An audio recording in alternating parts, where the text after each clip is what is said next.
കേരളത്തിൽ വളർന്നു വരുന്നൊരു കാര്യം പ്രത്യേകമായി നാം ശ്രദ്ധിക്കണം. അത് LDF ഗവൺമെന്റ് ഈ രീതിയിൽ ശക്തിപ്പെട്ടു വരുമ്പോൾ ആ ശക്തിയിൽ വിഷമിക്കുന്ന പിന്തിരിപ്പൻ ശക്തികൾ കേരളത്തിലുണ്ട്. അതായത് LDFന് ജനപിന്തുണ കൂടാൻ പാടില്ല.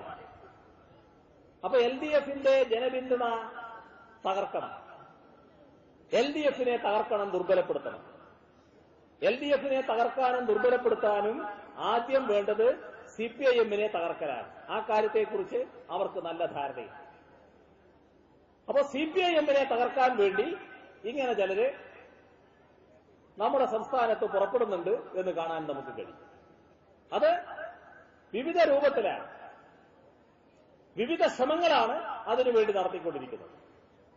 എന്ത് കള്ളവും പ്രചരിപ്പിക്കാൻ ഒരു മടിയുമില്ല, എന്തും വിളിച്ചു പറയാൻ മടി കാണിക്കില്ല. CPIMനെതിരാണെങ്കിൽ എന്തുമാകാമെന്നാണ്. ആ പിന്തിരിപ്പൻ ശക്തികളെ സഹായിക്കുന്ന ചില മാധ്യമങ്ങളും നമ്മുടെ നാട്ടിലുണ്ട്. ഇത് രണ്ടും തമ്മിലുള്ള കൂട്ടുകെട്ട് വലിയ തോതിൽ ഉയർന്നു നിൽക്കുകയാണ്. ഇവിടെ ഒരു കാര്യം നാം കാണണം.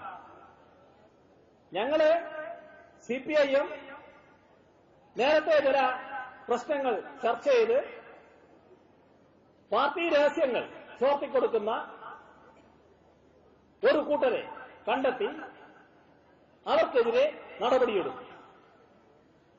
സാധാരണഗതിയിൽ ഈ ചോർന്നു കിട്ടിയ മാധ്യമങ്ങൾക്ക് രസിക്കുന്നൊരു കാര്യമായിരുന്നില്ല. അവരെ ആ നടപടിയെ അംഗീകരിക്കില്ല എന്നുറപ്പും. നടപടിക്ക് വിധേയരായവരുമായുള്ള ചങ്ങാത്തം നല്ല രീതിയിൽ തുറന്നു വരികയാണ്. നടപടിക്ക് വിധേയരായവരിൽ ഒരാള് ഷാജഹാൻ എന്ന പേരുള്ള ആളായിരുന്നു. ഷാജഹാനാണ് ഈ രഹസ്യങ്ങൾ ചോർത്തിക്കൊടുക്കുന്നതിന് ഏറ്റവും പ്രധാനപ്പെട്ട നേതൃത്വം വഹിച്ചിരുന്നത്. ഷാജഹാന്റെ ഏറ്റവും അടുത്ത ഒരു സുഹൃത്താണ് നിയമസഭയിൽ CPIMനോടൊപ്പം ഇരിക്കുന്ന മഞ്ഞളാംകുഴി അലി. മഞ്ഞളാംകുഴി അലി ഇന്ന് ചില വെളിപ്പെടുത്തലുകൾ മാധ്യമത്തിലൂടെ നടത്തിയിട്ടുണ്ട്. അദ്ദേഹത്തിന് എന്താ പറ്റിയതെന്ന് അറിയില്ല. പക്ഷേ ഷാജഹാന്റെ രോഗം അദ്ദേഹത്തെയും ബാധിച്ചു എന്ന് മാത്രമേ പറയാൻ പറ്റൂ. ആ മലപ്പുറം സമ്മേളന ഘട്ടത്തിൽ ഈ വാർത്തകൾ ചോർത്തുന്നതിന് അലിയുടെ കേന്ദ്രം ആശ്രയിച്ചുകൊണ്ടായിരുന്നു ഷാജഹാൻ പ്രവർത്തിച്ചിരുന്നത്. അപ്പോ അലിയുമായുള്ള ഷാജഹാന്റെ ബന്ധം അലിയെ തെറ്റായ വഴിയിലേക്ക് തെറ്റായ വഴിയിലേക്ക് ചരിപ്പിച്ചു എന്ന് വേണം കാണാൻ.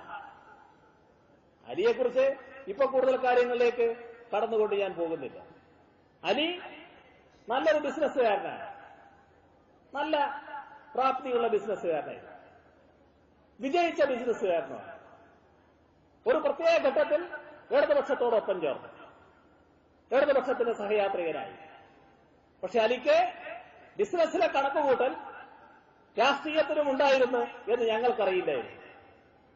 ഞങ്ങൾക്ക് അത്തരത്തിലുള്ള പ്രത്യേക കണക്കുകൂട്ടലുകളൊന്നുമില്ല. രാഷ്ട്രീയത്തിന്റെ ഭാഗമായി അലിയെപ്പോൾ ഒരാൾ വരുന്നു, ഇരിക്കട്ടെ, ഞങ്ങളുടെ ഒരു സഹയാത്രികനായി, തീർത്തും സ്വതന്ത്രനായി ഇരിക്കട്ടെ എന്ന നിലപാട് ഞങ്ങൾ സ്വീകരിച്ചു. പക്ഷേ വേറെ ചില കണക്കുകൂട്ടലുകൾ അലിക്കുണ്ടായിരുന്നു എന്നാണ് തോന്നുന്നത്. കാരണം അലി കൊടുത്ത ആ ഇന്റർവ്യൂവിൽ പറയുകയാണ്, അദ്ദേഹത്തിന് മന്ത്രിസ്ഥാനം കിട്ടാത്തതിൽ ഒരു പരിഭവവുമില്ല എന്ന് പറഞ്ഞു വെക്കുന്നുണ്ട്. എന്നിട്ട് അതോടൊപ്പം പറയാണ്, മന്ത്രിസ്ഥാനത്തെക്കുറിച്ച് തെരഞ്ഞെടുപ്പിന് മുൻപും അതിനുശേഷവും പാർട്ടിയിൽ ആലോചനകൾ നടന്നിട്ടുണ്ട് എന്ന് എനിക്കറിയാം. എവിടുന്ന് കിട്ടിയതാ അലിക്കത്? എവിടുന്ന് അലിക്ക് വിവരം കിട്ടി? CPIMനെ കുറിച്ചാണ് പറയുന്നതെങ്കിൽ CPIMനകത്ത് അത്തരമൊരു ആലോചന നടന്നിട്ടേയില്ല. എവിടുന്നാണ് അലിക്ക് വിവരം കിട്ടിയത്? ആ കണക്കൂട്ടലിലായിരുന്നോ അലി തുടങ്ങിയിരുന്നത്? അങ്ങനെയാണെങ്കിൽ ഈ പാർട്ടിയെ വളരെ ചെറുതായി അലി കണക്കുകൂട്ടുകയാണല്ലോ.